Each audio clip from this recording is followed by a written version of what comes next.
कक्षा 9 हिंदी पाठ्य पुस्तक क्षितिज का पाठ 13 बच्चे काम पर जा रहे हैं।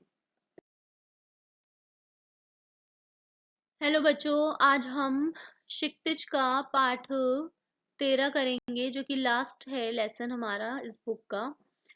ये इसके जो बच्चे काम पर जा रहे हैं पाठ का नाम है और इसके जो कवि हैं वो है राजेश जोशी, जिनका जीवन परिचय हम पहले पढ़ लेते हैं। राजेश जोशी का जो जन्म है वो 1946 में मध्य प्रदेश के नरसिंहगढ़ जिले में हुआ। उन्होंने शिक्षा पूरी करने के बाद पत्रकारिता शुरू की और कुछ सालों तक उन्होंने अध्यापन किया। राजेश जोशी ने कविताओं के अलावा कहानियां, नाटक, लेख, टिप्पणियां भी लिखी हैं। साथ ही उन्होंने कुछ नाट्य रूपांतर भी किए हैं, कुछ लघु फिल्मों के लिए पटकथा लेखन का कार्य भी किया है। उन्होंने भर्तृहरि की कविताओं की अनुरचना भूमि का कल्पतरु यह भी एवं साइकोस्की की कविता का अनुवाद पतलून पहिना बादल नाम से किया है। कई भारतीय भाषाओं के साथ साथ अंग्रेजी, रूसी, जर्मन में भी राजेश जी की कविताओं के अनुवाद प्रकाशित हुए हैं।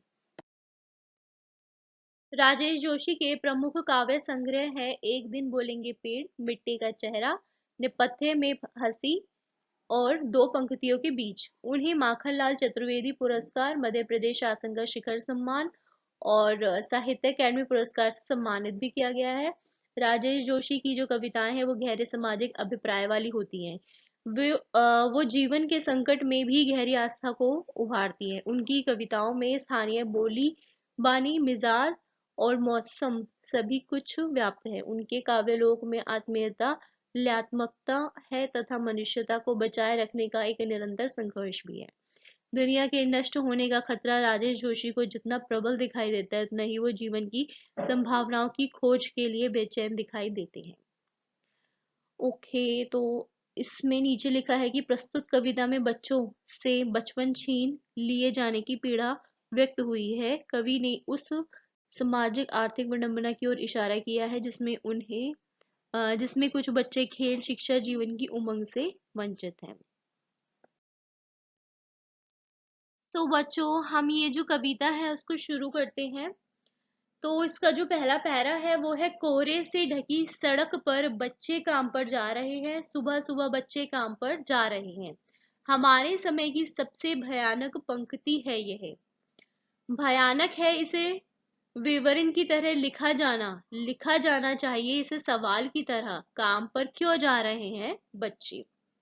ओके, सो आप इसके प्रसंग में तो ये लिखोगे कि ये क्षितिज पाठ्य पुस्तक से लिया गया है, ठीक है, और राजेश जोशी की कविता है और ये इस कविता का नाम बच्चे काम पर जा रहे हैं काव्य खंड से है ये, ठीक है।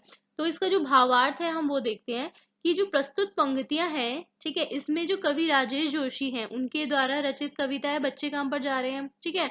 तो इस कविता के माध्यम से जो जोशी जी हैं वो उन्होंने बाल श्रम के मुद्दे पर, मतलब जो बच्चे मजदूरी करते हैं उस मुद्दे पर बल देने का प्रयास किया है। कवि कहते हैं कि सुबह सुबह सड़कों पर ठंडी के टाइम में कोहरा छाया हुआ है और कड़ाके की ठंड में बच्चे अपनी दीनता का जो बोझ है वो कंधों पर लेकर अपने अपने घरों से निकल पड़े हैं काम करने के लिए। मजदूरी करने के लिए या रोजी रोटी कमाने के लिए घर से निकलकर वो इस भयानक ठंड में काम पर जा रहे हैं। इन बच्चों का जो बचपन है वो क्या है, छिन गया है।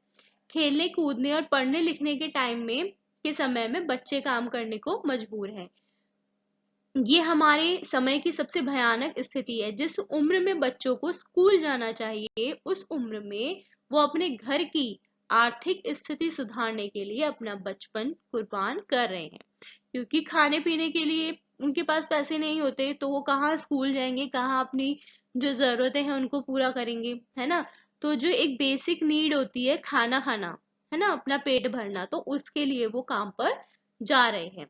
कवि कहते हैं कि बच्चे काम पर क्यों जा रहे हैं इसे एक गंभीर प्रश्न की तरह हमें अपनी सरकार से पूछना चाहिए, बजाय इसे एक विवरण की तरह लिखने के। मतलब उन्होंने बोला है कि इसको एक विवरण की तरह नहीं लिख देना चाहिए कि हाँ भाई ये ऐसी ऐसी स्थिति है, नहीं। लोगों के अंदर एक उत्सुकता जगाने के लिए कि उनके माइंड में भी एक सवाल आए कि हाँ भाई ऐसा हो रहा है, लेकिन ऐसा क्यों है। तो इसलिए वो चाहते हैं कि इसे एक प्रश्न के रूप में पूछा जाना चाहिए। ठीक है। यानी कागजों में आंकड़े इकट्ठे करने से कुछ भी हासिल नहीं होगा।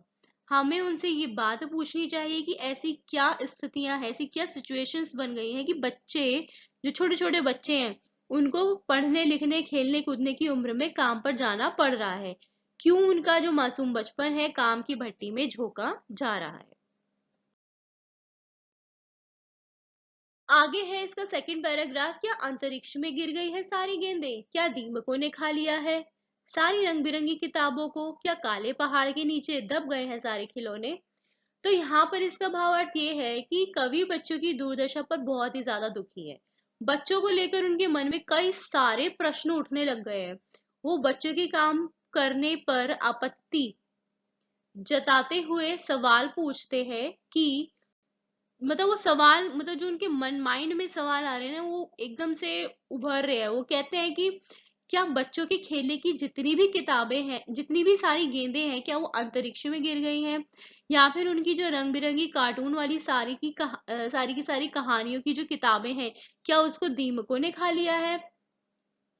क्या बच्चों के सारे खिलौने किसी काले पहाड़ के नीचे दब गए हैं? काले पहाड़ यहाँ पे अब क्या है, जो व्यवस्था है हमारी, ठीक है, शोषण वाली जो व्यवस्था है उसके नीचे क्या दब गए हैं? क्या किसी भूकंप में ढह गई हैं सारी मदरसों की इमारतें? क्या सारे मैदान, सारे बगीचे और घरों के आंगन खत्म हो गए हैं एकाएक?